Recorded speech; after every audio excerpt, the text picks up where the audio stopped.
आती है डांग के भाई यहाँ बैठे, जिसमें माइंस की जबरदस्त समस्या, जिसमें पहले जो हमारे जनप्रतिनिधि थे उन्होंने बुरी तरह उनको दबाया था, सब तरह से नाका उसके पास में था और जो उसकी जेसीबी या जो भी चलते हैं आपके जो भी साधन है वो सब अपने पार्टी के लोगों को, हमारे कोई बदले की भावना नहीं है, लेकिन ये सब रेगुलाइज होना चाहिए, गलत काम कम होने चाहिए बेसिकली। तो डांग के लिए एक अलग से प्लानिंग करनी चाहिए।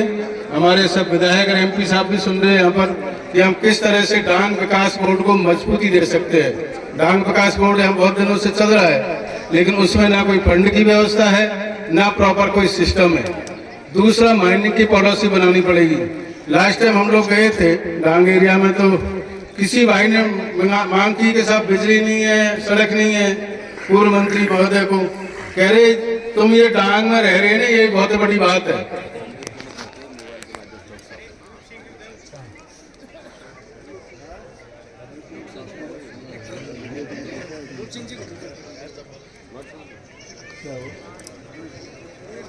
चलो कोई संदेश देना चाह रहे थे डॉक्टर कोललाल जी का, दिल्ली गए हुए थे। मेरा तो था कि डांग क्षेत्र का सेपरेट प्लानिंग हो, आपका माइंस एरिया का सेपरेट प्लानिंग हो, हमारा जो प्लेन एरिया है इसकी सेपरेट प्लानिंग हो।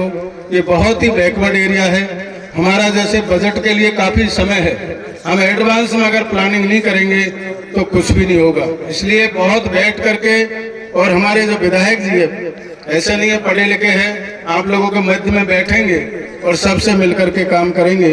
आज भी हमने जो आपका विकसित भारत संकल्प यात्रा का शुभारंभ करके आज आए मेहमदपुर में, उसमें ये था कि जो सेंट्रल गवर्नमेंट की जितनी स्कीम्स है उनको ज्यादा से ज्यादा आप लोग फायदा उठाए। कम से कम 57 स्कीम है जो गांव-गांव में रथ चल रहा है, हर एक ग्राम पंचायत में आएगा आपके मध्य में। हम चाहेंगे कि हम ज्यादा से ज्यादा फायदा उसका उठाए। सरकारी कर्मचारियों को भी हमारे सांसद महोदय के मार्फत भी और विधायक महोदय के मार्फत भी ये मैसेज क्लियर कर दे दिया गया है कि हमारे आपसे कोई दुश्मनी नहीं है, आप सही लाइन पे आ जाए, आप काम करना सीखे, पॉजिटिव है। अगर काम नहीं करेंगे, पब्लिक को अटेंड नहीं करेंगे प्रॉपरली, तो फिर आपकी खैर नहीं रहेगी। सीधा सीधा संदेश दे दिया गया है। तो मैं चाहूंगा कि पब्लिक सीधी उनके पास जाए और किसी भी तरह से अगर कोई कोताही बरता है कोई भी अधिकारी, यहाँ पर अधिकारी वर्ग राजनीति ज्यादा करता है बेसिकली, ये थोड़ा सा छोड़ना पड़ेगा। जिसका काम एजुकेशन का है वो शिक्षा का काम करे, जिसका हेल्थ का काम है वो हेल्थ का करे, जिसका रेवेन्यू का काम है वो रेवेन्यू का करे। यहाँ पुलिस का काम, पुलिस जो लाइन ऑर्डर का करना चाहिए बिल्कुल नहीं कर रही। अपराध क्यों बढ़ रहे? उनका है या तो बजरी की ठेलियों को पीछा करना, किसानों को तंग करना, इस तरह का इनका रह गया था। तो हम चाहते हैं कि बेसिकली जो डिपार्टमेंट अपना काम करे शालीनता के साथ करे, और जिससे कि एक एरिया में अमन चैन पैदा हो, और सपोर्टा विधानसभा क्षेत्र को हम एक रोल मॉडल बना सके पूरे राजस्थान का। हम चाहते हैं कि पूरा 200 विधानसभा राजस्थान विधानसभा की, उसमें से सपोर्टा विधानसभा एक मैसेज जाएगा, रियली जागरूक नागरिक है। इस बार जैसे आपने उदाहरण दिया वोट देकर के, एक सपोर्टा बदनाम था काफी दिनों से, लेकिन इस बार आपने साबित कर दिया कि नहीं, सपोर्टा की जनता रियली वोट की महत्व समझती है और वोट सही इंसान को दिया है, सही प्रतिनिधि चुना है आप लोगों ने। मैं भाई हंसराज जी को इस अवसर पर मेरी तरफ से और यहाँ जितने भी जनता जनार्दन एकत्रित है उनकी तरफ से बहुत बहुत शुभकामनाएं देना चाहूंगा कि आपका रियली 5 साल का पीरियड एक इतिहास कायम करे इस क्षेत्र में, जो बहुत दिनों से कमी थी, एक अच्छे विधायक की, एक अच्छे जनप्रतिनिधि की। साथ में हमारे जो सांसद महोदय जो हमको लोकसभा में रिप्रेजेंट कर रहे हैं वो बहुत ही पढ़े लिखे, बहुत ही सुलझे हुए इंसान हैं।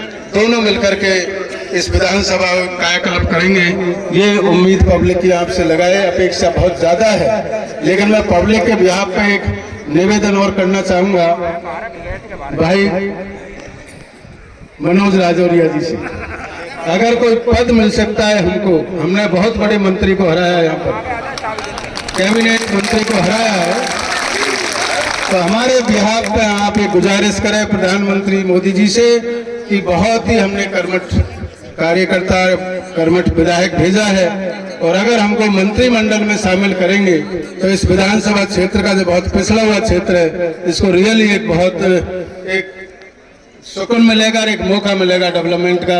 तो ये मैं जनता की तरफ से आपसे निवेदन कर रहा हूँ, मनोज राजौरिया जी से, सांसद महोदय से, मेरे को आप सम्मान किया, मेरे को बुलाया आप लोगों ने, और रियली मैं दोबारा, मेरा तो हंसराज जी ने ड्यूटी डांग साइड में लगाई थी, आपकी साइड कम आया था कि साहब डांग को आप संभालो। तो मेरे को डांग के लोगों ने जो विश्वास किया है, मैं आपको विश्वास दिलाता हूं कि आपके विश्वास को नहीं तोड़ने दिया जाएगा, आपके साथ पूरा न्याय होगा और पूरी प्राथमिकता आपके साथ रखी जाएगी। क्योंकि भारतीय जनता पार्टी का एक उसूल भी है, एक उसका नियम भी है कि जो सबसे पिछड़ा एरिया है या पिछड़ा इंसान है उसको प्राथमिकता दी जाए। तो डांग एरिया हमारे लिए प्राथमिकता का विषय रहेगा। इन्हीं शब्दों के साथ आप लोगों ने मेरे को सम्मान दिया है। मैं सभी पंचपटोलों का और खास तौर से इस 17 गांव के पंचपटोलों का, जो अपने आप में एक उदाहरण है और एक यूनिटी इनमें देखने की मिली है, और पूरे एरिया को, दूसरे क्षेत्रों में भी इसका उदाहरण को हमको एडॉप्ट करना चाहिए, इनको फॉलो करना चाहिए। रियल एक आदर्श एक उदाहरण है, 17 गांव में यूनिटी है और एक हिसाब से जो कह देते हैं वो करके दिखाते हैं। तो मैं रियली आपको बहुत बहुत बधाई देना चाहूँगा। बहुत बहुत धन्यवाद।